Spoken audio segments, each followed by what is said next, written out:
Hey Ryan, good to see you tonight. TSN noticed a pattern that Jack Eye always gets scratched for 2 games whenever he was, so it looks like he'll be back in Boston. Oh, that is a very interesting observation. I wonder why that is. Morgan Bird, again tonight. Big win coming tonight. Any word on text day? Day wasn't back. There's decisions to be made. He practiced today. He was in the skate today. Didn't play tonight, so I have a feeling that he's. I think it's the old. If it was a playoff game, he'd be playing. You know what I mean? So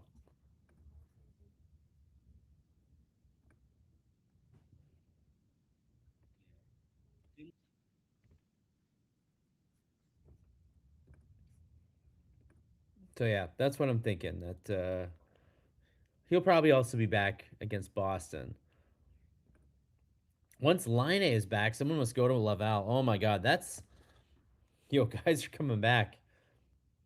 They got a little reprieve with Texier kind of going out when Doc needed to come back, but when Texier's back, and then when Line is back, I mean, is it the end of the line for someone?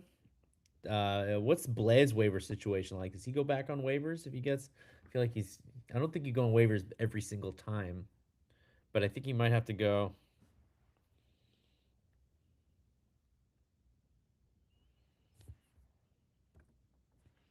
Hi Max, good to see you again.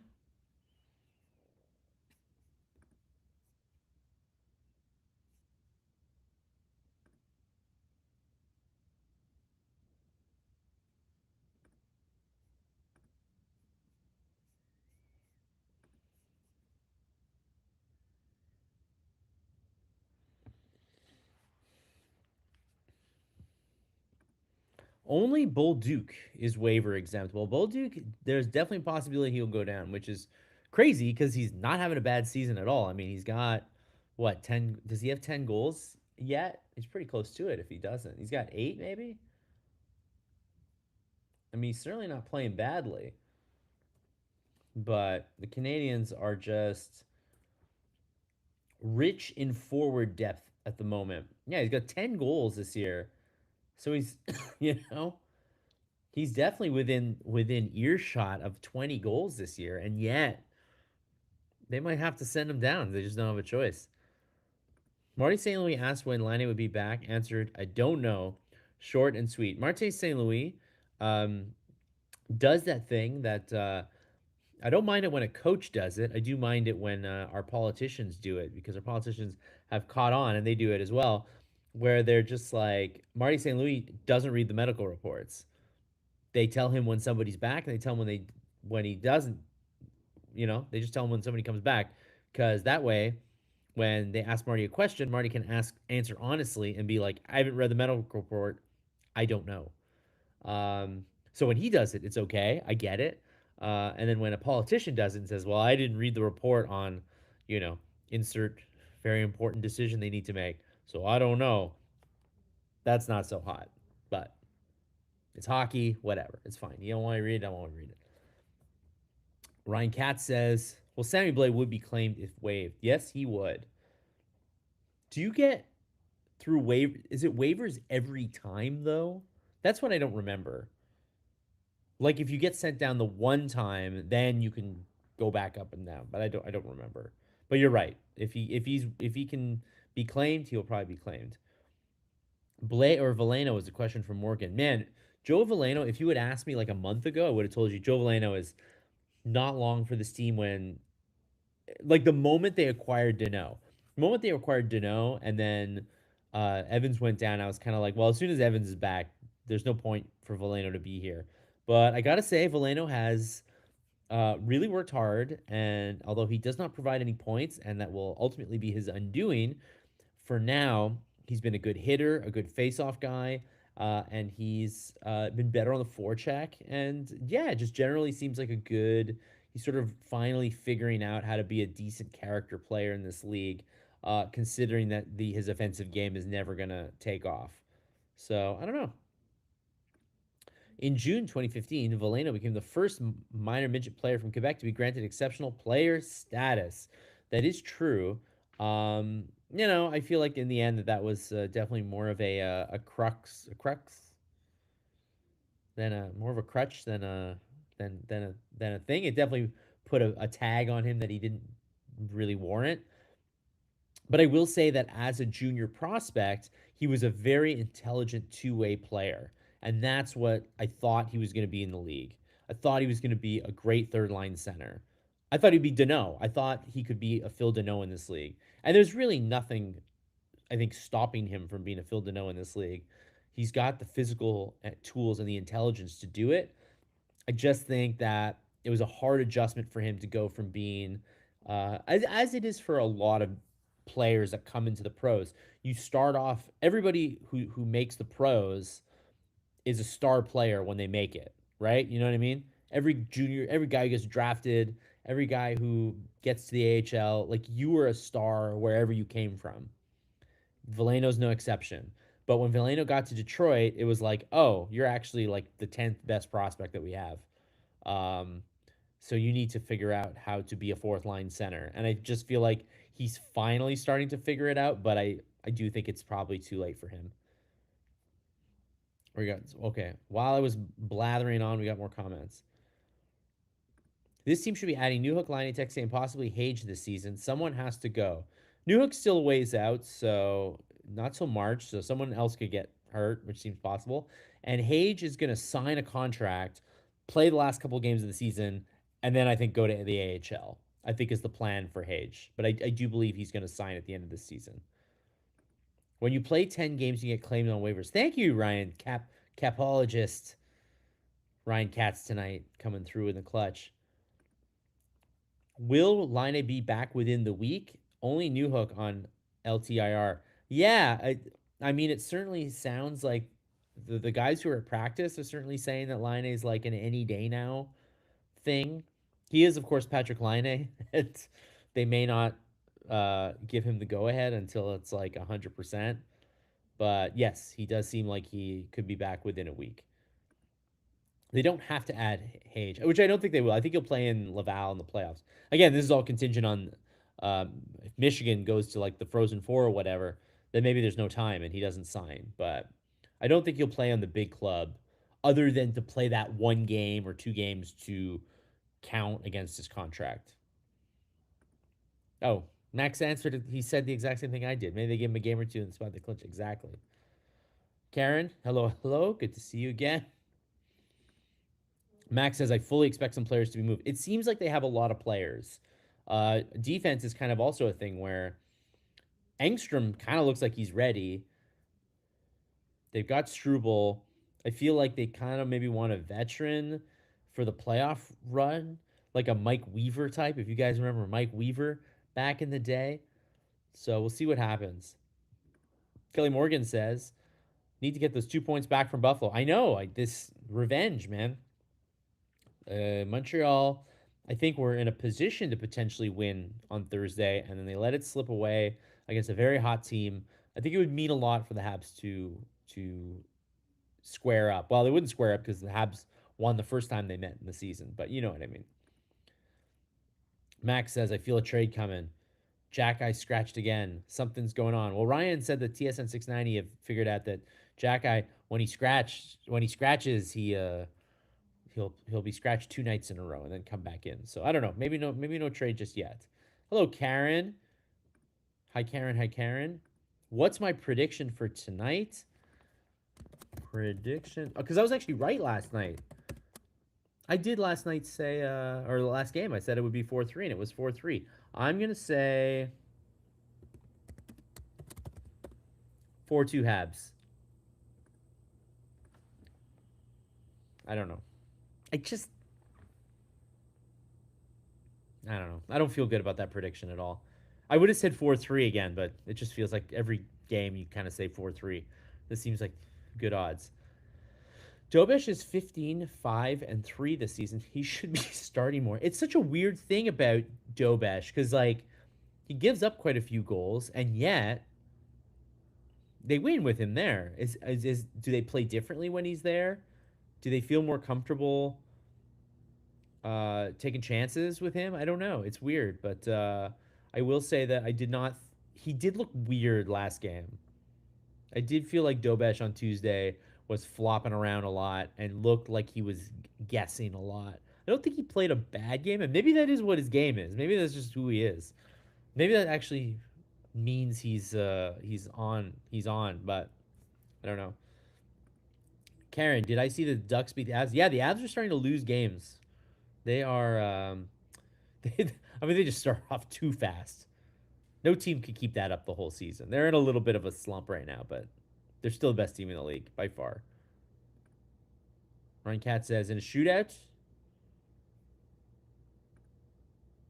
Tage Thompson is the Sabres' new Skinner.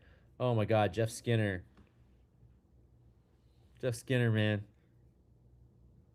Oh, I love this. Rage Thompson. Is that what they call him? I love that.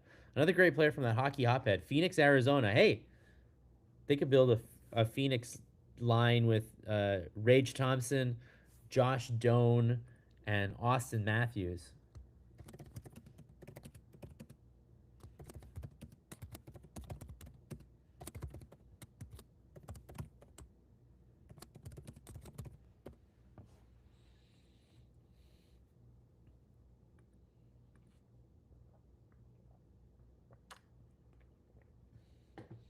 That would be one of the best first lines in the NHL.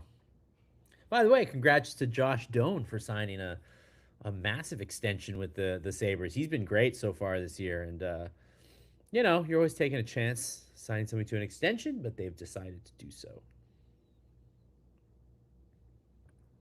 Habs fans are way too high on Arbor. Popular opinion, Burton Morgan says. Engstrom, Reinbacher, and even Struble all have higher ceilings. I don't think Struble does. I do agree with Engstrom and Reinbacher. My problem with Engstrom is that he's a little too similar to the guys that they have.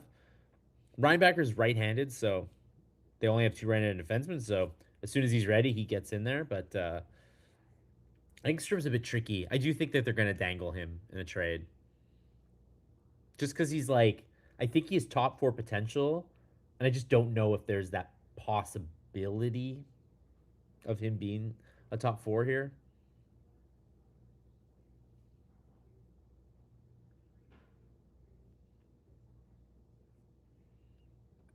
But that was a good take, Morgan. I will say I do like your takes. Michael Paul, hello. Marty's determined to make Monty the number one and continue to not play Dobish back to back. Yep, they are pretty set on Montembeau being the guy, and he's been good so far since coming back from his little reset in Laval. He's 4-0-1. Dobish needs regular starts, and once every 3 games isn't regular. Well, he's gonna probably play one every two now, maybe. I don't know. I guess we'll see. Ryan Katz says Struble, pretty lucky to be playing. He was pretty bad on Tuesday. Yeah, I'm a little surprised. Hey, but you had the TSN 690 theory there, so that must be why.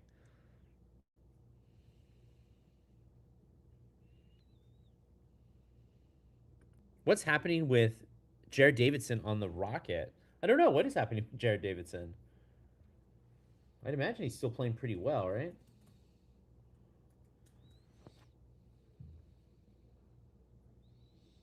Jared Davidson has 0 points in his last 5 games since getting sent back. So he got sent back on, what does it look like?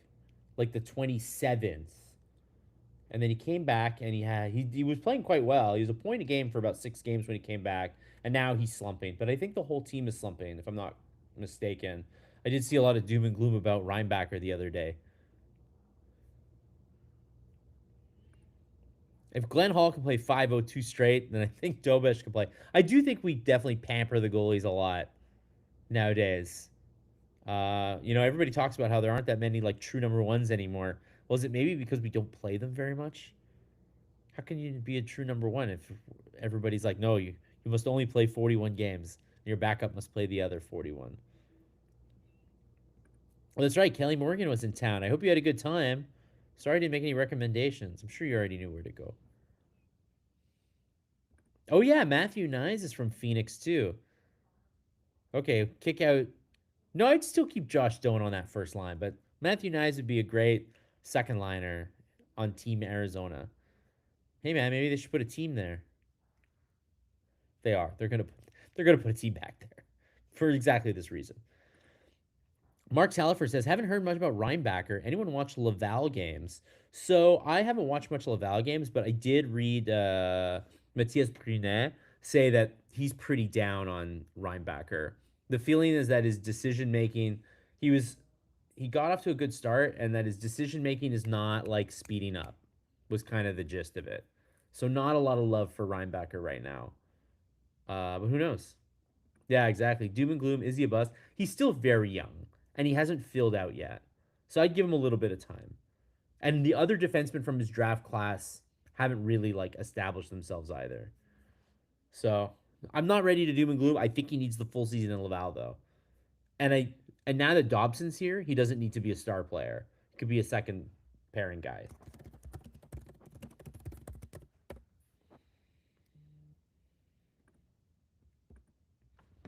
Here we go.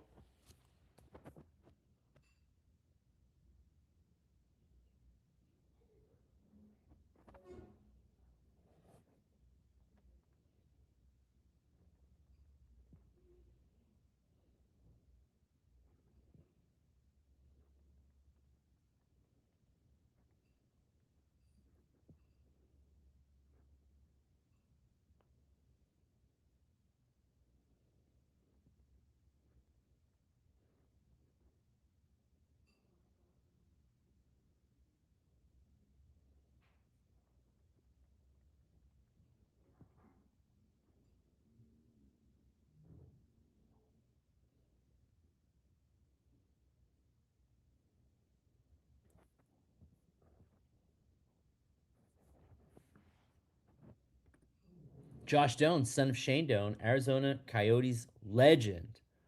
I know, and it wouldn't have been right for him to play because he was going to play in Utah, right? Wouldn't have been right. And we're not even a minute in, and it's 1-0 Sabres.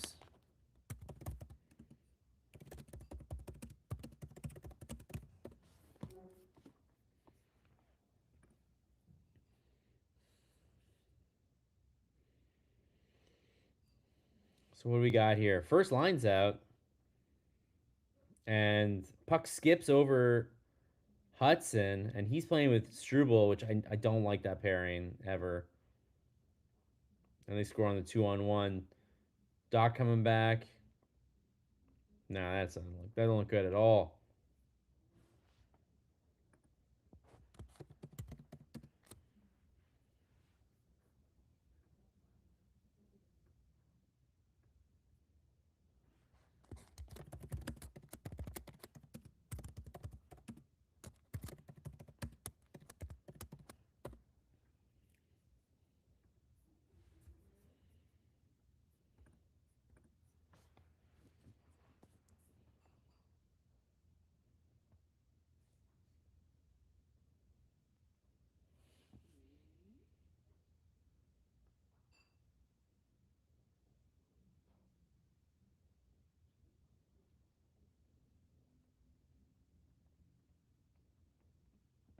Oh, nice chance off the draw for the Habs.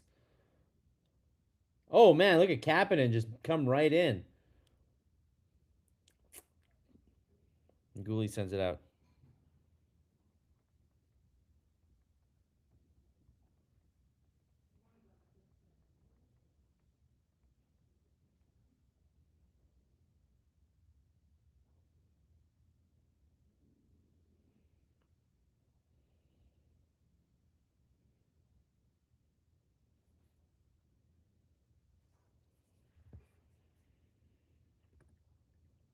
Tough to fault Struble there. I mean, like Hudson got caught, right? Hudson was trying to stop the puck and it bounced over his stick, so it's a 2-on-1.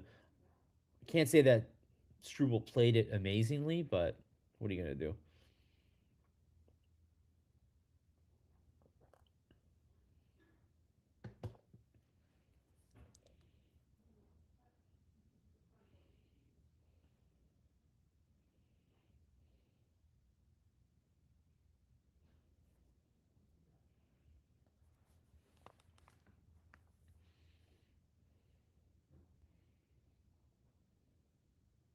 Oh, nice try. Dano to who was that in front? That was a nice little deflection. Was it Anderson? It was probably Anderson, eh? Gallagher looked like he was trailing.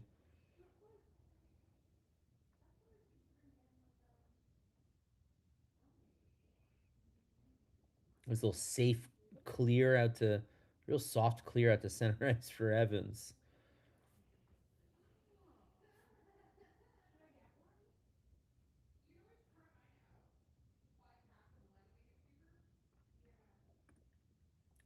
Mark says the goal wasn't Strubal's fault, but I just don't know why he's playing. He is awful. Karen says poor Sam Montembeau. Yeah, what do you do in a 2-on-1, you know? He struggled most of the season. I think Struble, classic case of the team's getting better, better, better. Team, players getting more talented on the team. And then if you're not rising with the rest of the team, you're kind of falling. And then I think Struble is pretty firmly the seventh defenseman on this team. I think he's an okay seventh defenseman, but not much better than that. I'm in no mood for another Tage Thompson night, Mark says. Yeah. If you guys don't remember, he had a hat trick in what, 5 points? Last Thursday, last Tuesday.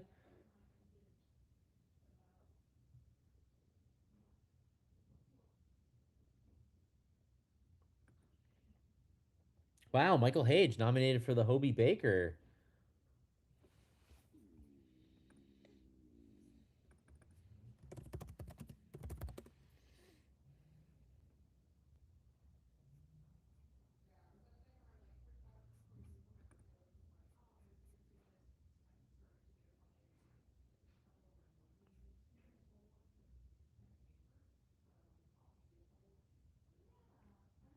Ooh, really nice shift by the Sabres here. They're really circulating the puck well in the offensive zone. And ooh,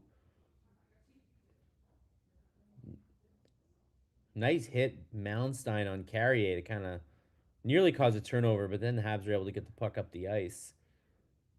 Can they create anything though?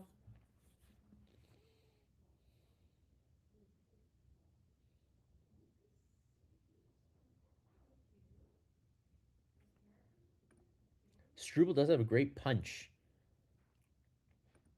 Jack Eye jumped Struble during those 18 games he played. Yeah, I agree. Marty says he wants more sandpaper. Look, I do think that they just didn't want Struble to waste away on the bench, so they did play him last night or last game and tonight. I think the thing about Struble that kind of bothers me is that he is like physically speaking the strongest man in the league, right? Based on when they did the NHL Combine stuff, he like blew away all the records in terms of like strength and conditioning, and yet he can't really knock anybody in front of the net. Like if he could knock guys out from in front of the net, he'd be an incredibly useful defenseman and would probably be the sixth defenseman. But he like weirdly struggles at that, which is the kind of thing that a guy with his ferocious physical gifts you'd think would be much better at. Oh, nice try there. Matheson off the draw.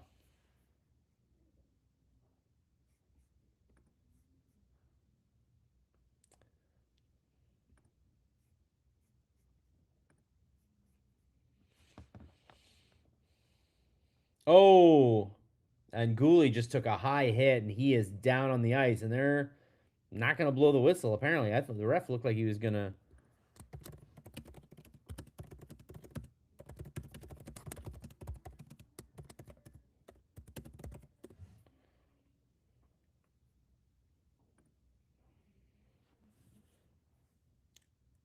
And the crowd is really really on. Oh, Lucan, a nice save. It was Gallagher off the rush feeding Anderson, eh?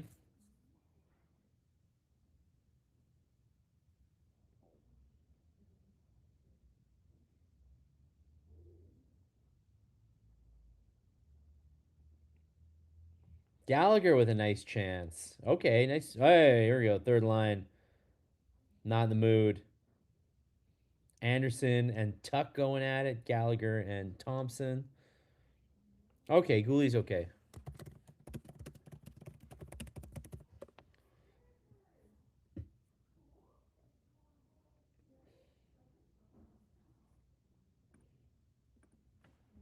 Gooley's okay. He's on the bench. He's A-okay.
Rick Wood says the Habs have to throw hits that matter. Teams are going after the heart of the team and Nick Suzuki. We need grapefruits, not passive passing.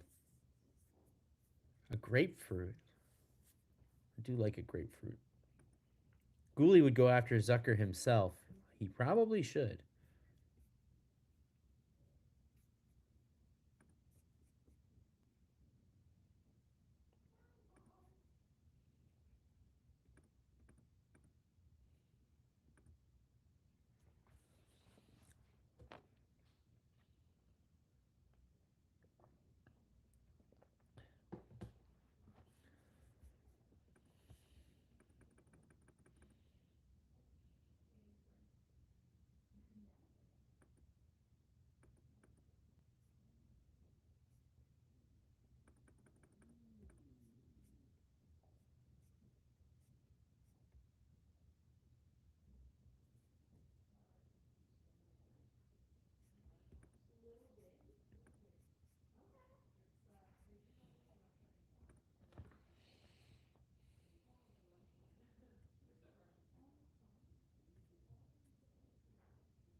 Oh yeah, Josh. So Josh Stone, a new recipient of a 7-year extension. Buffalo has a bit like Ottawa. I think has been forced to resign their guys like pretty expensive rates like early on. But you know what? I don't think Ottawa's feeling too bad about the Stutzla and Sanderson extensions. Guys, Mark Bergevin's in the house. Welcome back. Welcome back, general manager, former general manager Mark Bergevin.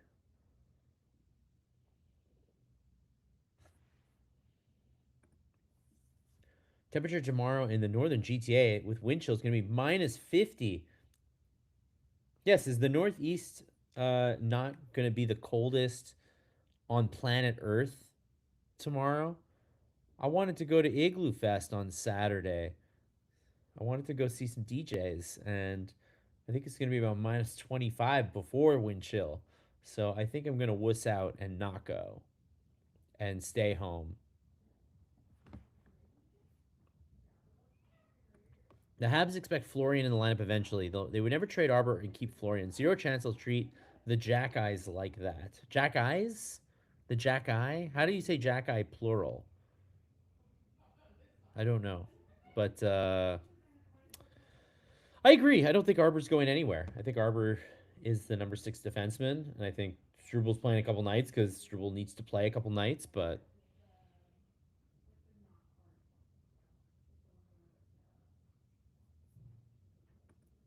Herminio, no red suit for Bergevin tonight. He looked like he was dressed pretty drabbily, I must say. He is in Buffalo now. The red suit hate by moths. That's funny. Ottawa just lost David Perron with a sports hernia. Oh, that's bad. He's I love Dave Perron. One of those local guys that I was like, man, I wish he was a Hab in his prime. Love David Perron, but certainly in the twilight of his career now, twilight of a very good career. Mark Talifer says, just the sight of that name makes my blood pressure rise. That's funny. Jackeye family. No, I know you meant the Jackeye family, but I was just curious, Karen, how we say Jackeye plural. The Jackeyes or the Jackeye? I'm just joking. I'm just being silly. Okay, we're 11:55 still remaining in the first period. It's 1-0 Buffalo. Shots are 6-4 Montreal. No penalties so far. Gooley took a bit of a high hit earlier, but he's still in the game.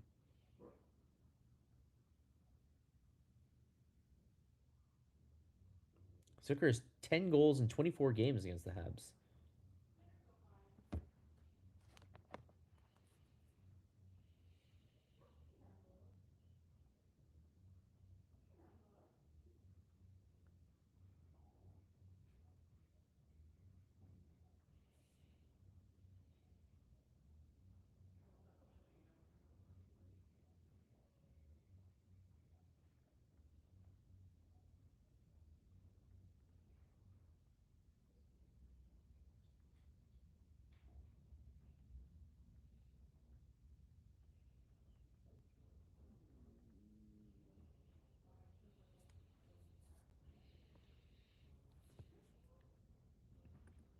I think they're playing Struble to find out if he still fits.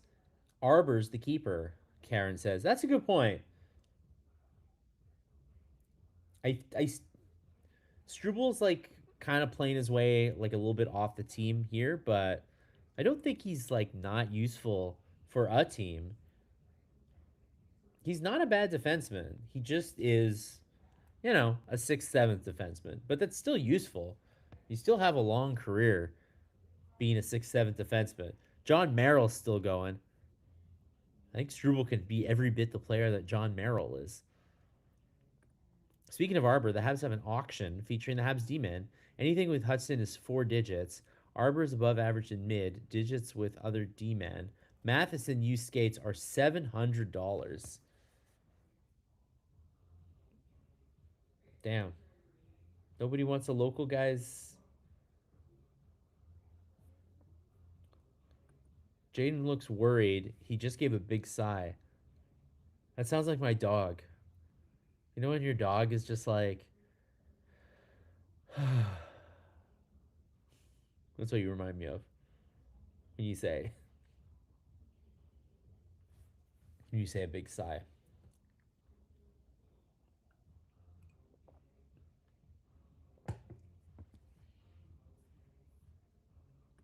Habs should dress 7D men or should convert to a 7-man D. Oh, yeah, I mean, dress 7D is what you mean.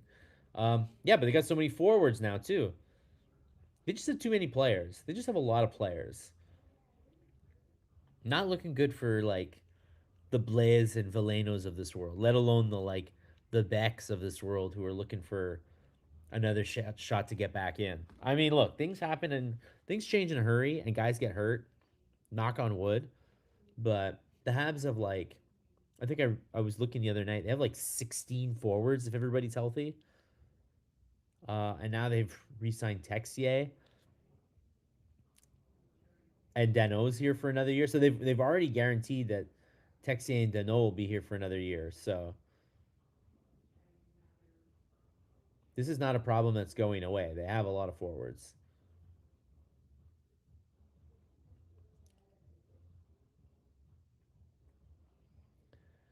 Man, Tuck and Thompson entering the zone with all kinds of space. Tuck just tried to kind of take it in and take a big shot. Luckily, Thompson didn't get open. That would have been bad. Of course, he had a hat trick the other night.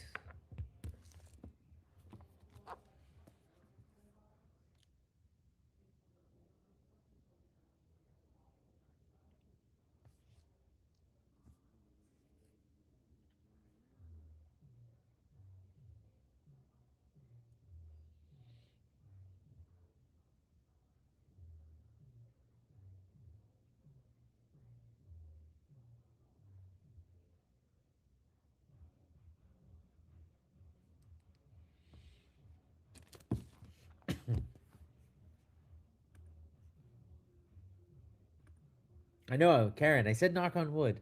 Knocking on wood here. The Habs are pretty healthy though. I'm like, yeah, knock on wood. Nordiques versus Canadiens on Thursday night. Oh yeah, are we getting another Colorado Avalanche in the Nordiques garb? I know it's not the real thing, but I still do like seeing those jerseys.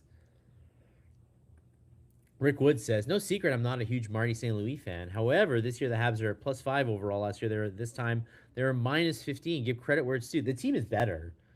I don't think anybody can look at the team this year and not say that they are better than last year's team.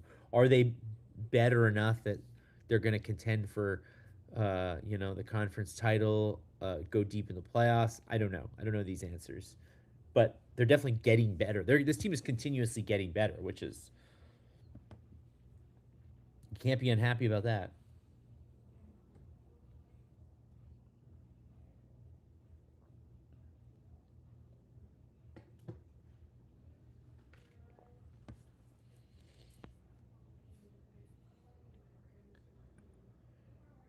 Not only are they not trading Arbor, hi bonjour, by the way, hi bonjour. They're showing Struble trade come in, a wild one. Struble plus a pick, plus a prospect for Huberdeau at $8 million. That's very interesting. How's Huberdeau doing this year? I don't deny that Huberdeau is definitely available. Has he figured it out in Calgary at all? Ugh. 21 points in 44 games for Huberdeau in Calgary this year. He only has 8 goals.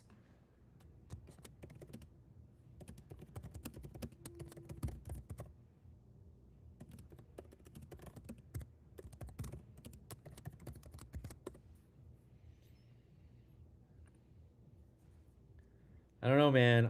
I know Huberdeau's fallen on hard times in Calgary, but 8 goals is pretty hard to stomach. Even at 8 mil. Even if you get him at a slight discount at $8 million.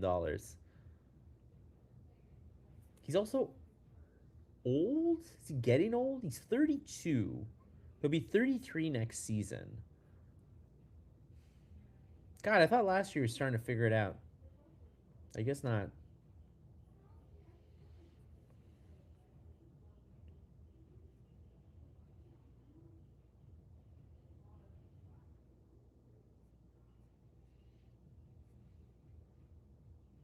Karen says Calgary ownership and management are a joke. Are they enough of a joke that they'll trade the Habs Blake Coleman? Blake Coleman is the guy that's the real prize from that team. I think whoever gets Blake Coleman. Ryan Katz says, I bet Calgary regrets that trade. Yeah, you think Huberdeau's? I don't know, man. Huberdeau's just what a. I don't know if he's got something left in the tank, but he just has not been a fit at all. What a play! Suzuki.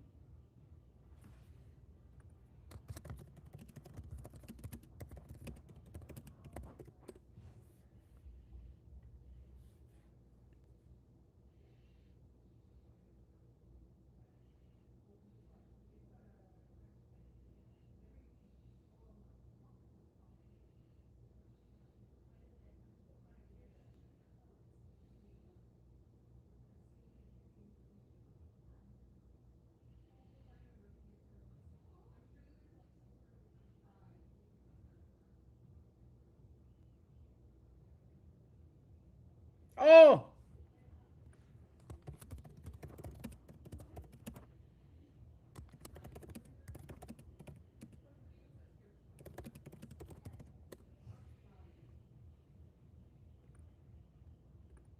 Gallagher, man. Rang went off the post. The lights even went on, but don't look like a goal. The goal, I should say, not the goal light, but the Bell Center top lights. Keep in mind, Hage may be available by end of April, mid-May. It's unlikely any trade the Habs go past round two. Rather see Hage come in and handle properly with 8 minutes a game. He's gonna play in the AHL. He's gonna play a couple games here to get like his contract, to have like a year on his contract. But then he's gonna, I think, go to the AHL and play the AHL playoffs if the timing works out okay. I definitely think that's the. Bonjour says Huberto is a good 2 year fill in. Yeah, but how long is he under contract for?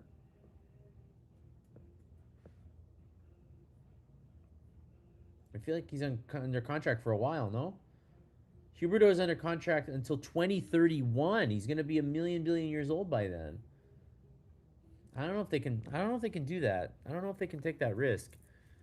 Man, you can't afford to have like an anchor contract.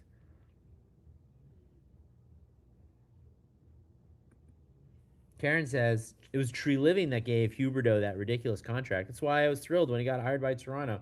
I know that it's hard to believe that Matthew Kachuk trade went down and then Tree Living immediately got a job somewhere else because that trade was.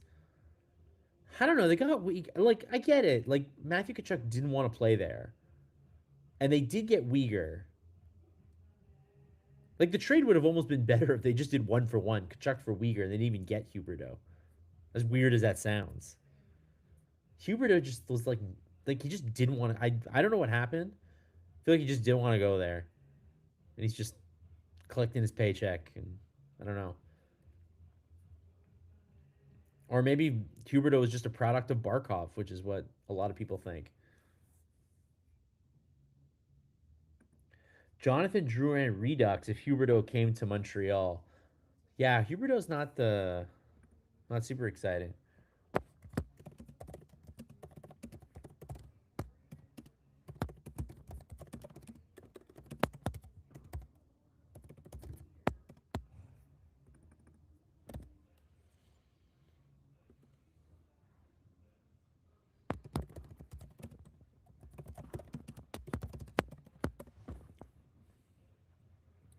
Michael Kesselring with the high stick off the draw. You can't do that.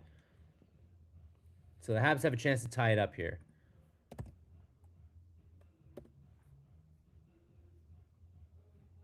All right, inquiring minds want to know if the Habs acquire a big Quebec star player, who would you rather they get, Huberto or Lafreniere? I feel like they're both available. I feel like they're both available if you want them.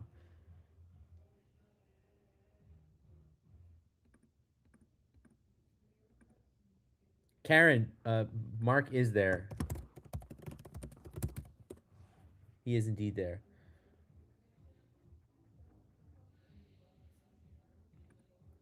Karen says Lafreniere.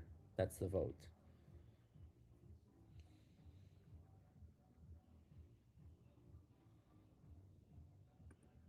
Michael Paul says neither. Yeah, same. Same, I think. I think Lafreniere would be really good on another team, but I don't think he's a fit for the Habs.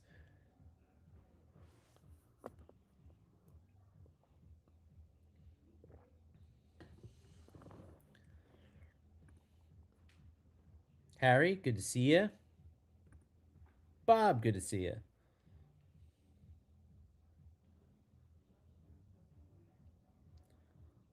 Late hit on Caulfield. Well after the whistle. Nobody seems to care.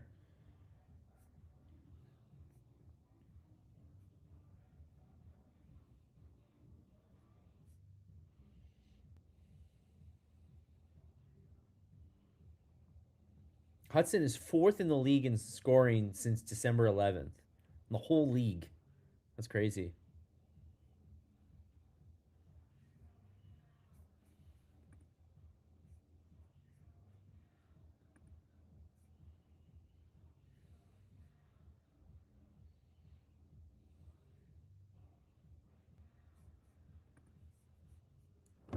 Nice zone entry by Hudson, but his pass just kind of ended up down the ice. Minute left in this penalty.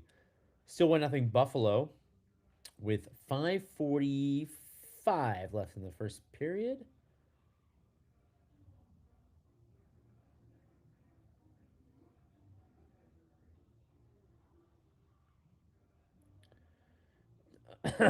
Dobson at the point, man. Made a really nice play to keep it in the zone and then just literally passed it into the skates of the guy in front of him. What an odd play there. Buffalo seems faster than Minnesota. Yeah, they play with a lot of speed. Mark asks, why can't Suzuki ever win a faceoff to start the power play? That's a good question. He wins a lot of faceoffs. Man, Malenstein with the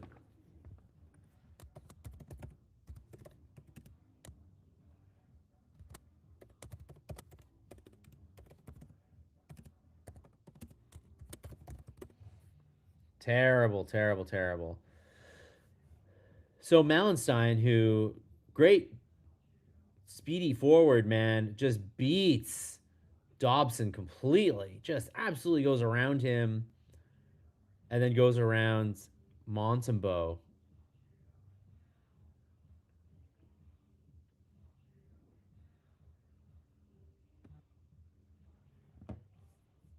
Yikes.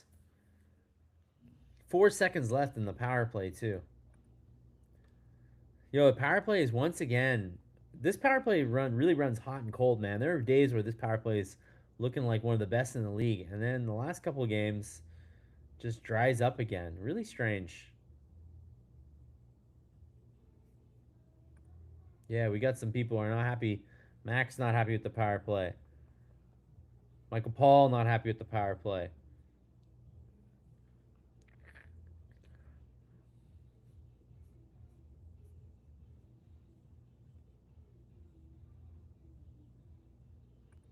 Pim Vash, welcome back.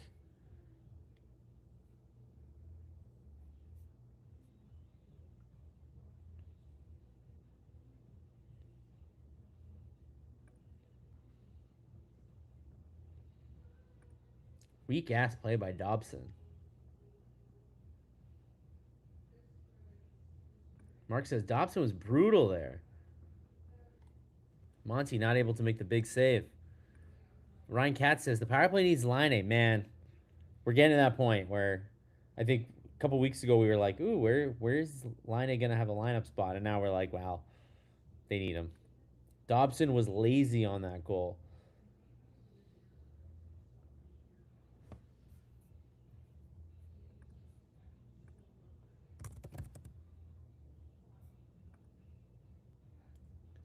Hellenius with a shot off the post.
Arminio says lots of anemic passes. Yeah, not some pretty weak ones tonight, even from Hudson. It wasn't Monty's fault because Dotson couldn't stop it, yet Monty was not in position.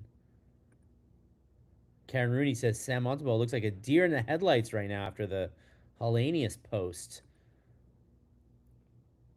Bob's looking to come to Montreal, Feb 28 versus the Capitals. Tickets are expensive. Well, Bob, I hope you get some tickets. Pimpfash says, what will Line A do when we can't even enter the zone? Buffalo just standing up at the blue line and we fold.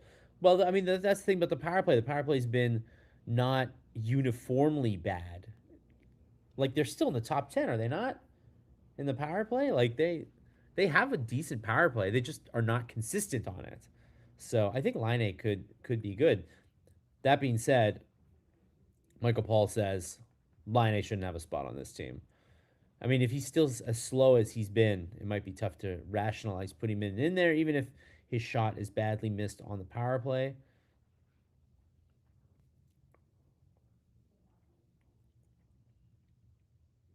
Kelly Morgan takes advantage of the exchange rate to get tickets at a better price. That is true. They're Canadian dollars, not as much.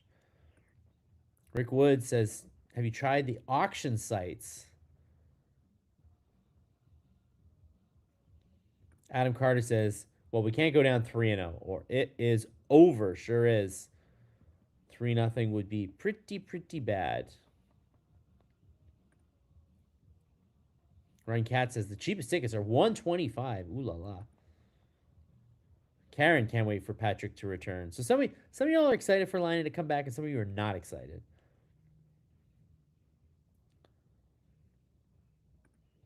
Pimpfash says, I know people say that wasn't Monty's fault, but that's what a good goalie does. He bails you out. If he can only stop expected stops, he is not a starting goalie for a contending team. Whereas Max says, hey, Luke Kinnon's looking pretty solid tonight. Sudbury Wolf alum. Rick Woods agrees with Pimpfash on the Montembeau take that if you can't make big saves, you're probably not a number one goalie or a real one. Gary, hi Gary. I know everybody's thrilled as always that you're here. I'm happy you're here though. Lion needs to take skating lessons. Yeah, his skating has looked really rough since coming to Montreal. I swear to God, he didn't always look this bad and this slow though. So I hope that the core injury, once healed, will allow him to skate a little faster. Rick Wood's excited to see Laine. Man, you guys are really all over the place about Patrick Laine. It's really interesting. And Mark says, you guys are all in agreement with Monty. Doesn't make the big save.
Quiet Bell Center, Ryan says. Yeah, people are pretty not thrilled about that first period. The Habs will end it having outshot the Sabres 11-7, but first period over. Montembeau gave up. Oh, we got a little kerfuffle here. Josh Anderson in the middle of it, of course. But yeah, now we have a situation where Montembeau gave up 2 goals on 7 shots including on the first shot, which has got to be what, the sixth time this season that's happened. Not good.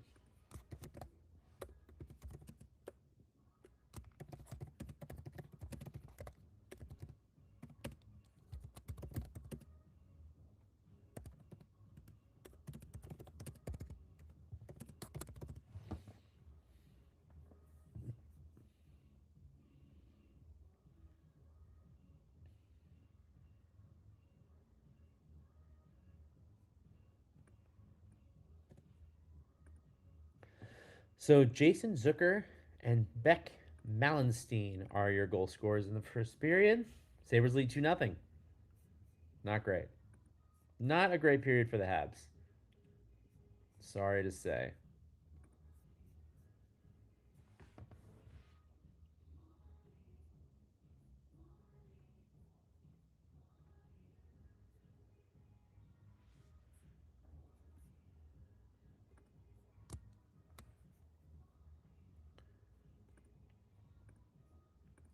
Pimfash says Buffalo is very aggressive on defense. They are on the body. We try to clog up the lanes. Our style and players don't match up well with the Sabres. That is a good observation, Pimfash.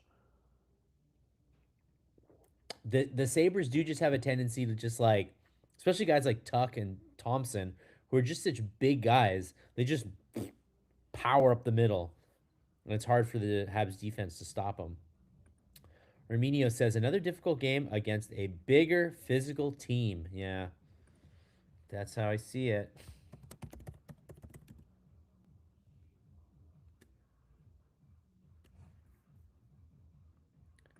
The thing is, Buffalo plays a playoff style, and it really exposes us. Big physical teams just bury us. I will say, Buffalo has only recently come into this style of playoff hockey because they haven't made the playoffs in 14 years. But I don't know, something with the new GM, something snapped into place, and they are just on their best behavior, and they're finally playing like a good team. And it looks like they actually will ride it to the playoffs. Uh, and they might do some damage because you're right. They do have like a big physical team that with some forwards that are hard to contain. Habs Absolutely Hockey says this team needs to wake up. This is why the Habs need to get physical. Rick Wood says we're not allowed to be physical. Karen with an update on the tennis game. Boko 5-5 in the first set. Who's she up against? Habs Absolutely Hockey says got to add big guys to this team. Max says our style and players don't match up with any physical playoff team. Damn. They do seem to. They have Florida's number though. They seem to always do well against Florida. So I don't know. And hey, they beat Minnie the other night. Bob says not to worry. The dreaded 2-goal lead. Exactly.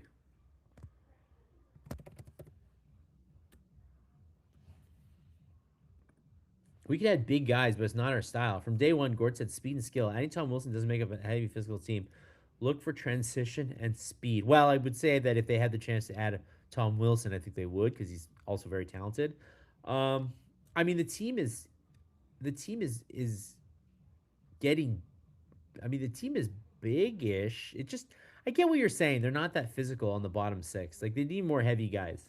But I don't disagree with you. But I will say they have gone to great lengths to acquire like bigger guys like Slav and Dobson, and even if those guys aren't necessarily physical, they have gone out of their way to get guys of that nature. Ryan Backer being another pick in that style, and I think with Demidov, once he hit 6-1, they were like, okay, we'll draft you.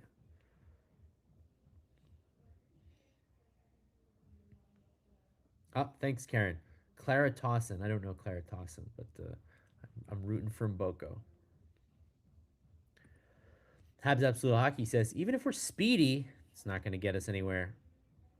Max asks, who's going to get physical? Anderson and Struble? Because that's pretty much it. Well, Anderson was the guy at the end of the first period getting physical. That is his job.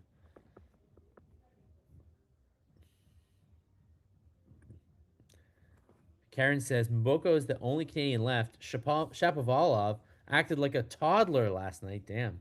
I saw that Milos Raonic retired recently, too. Retired for good. Good player in his prime.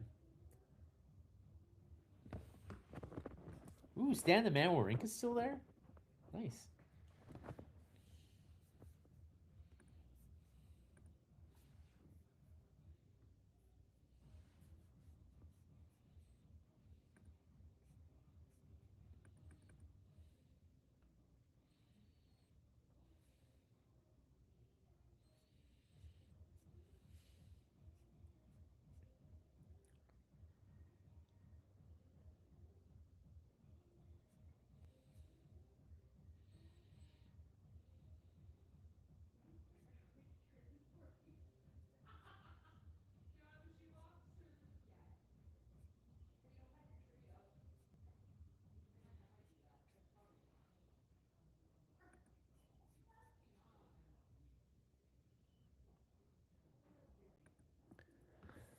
Rick says, I agree, but these big guys you mentioned are not game changers. They are an addition to lineup. Big doesn't always convert to change.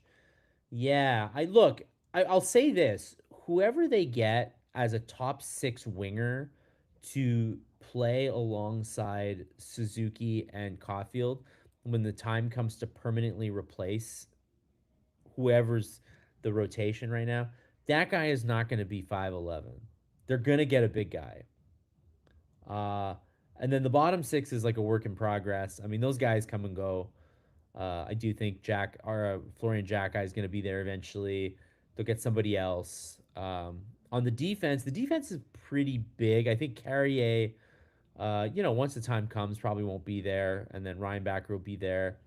These are big guys. I get that you're saying they need like a big like hitter type guy, which they do. They do need that, but um, those guys are hard to find. They're not easy to find, and they'll get them when they get them. In the same way that a puck moving defenseman like Dobson is not easy to find.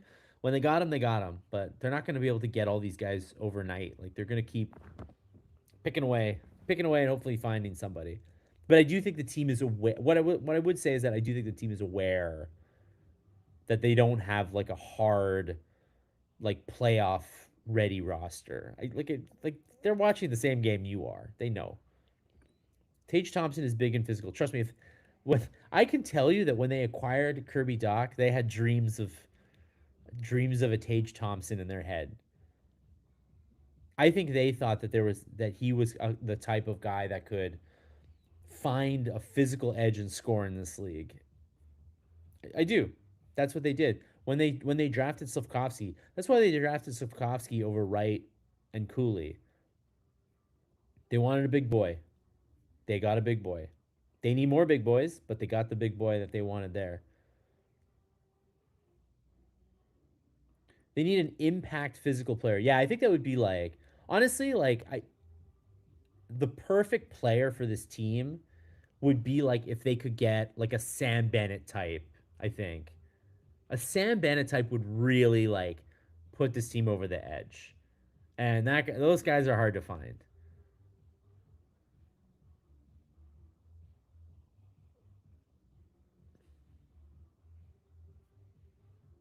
Yeah, if they can get it, I think they're a Sam Bennett away from being like true contenders.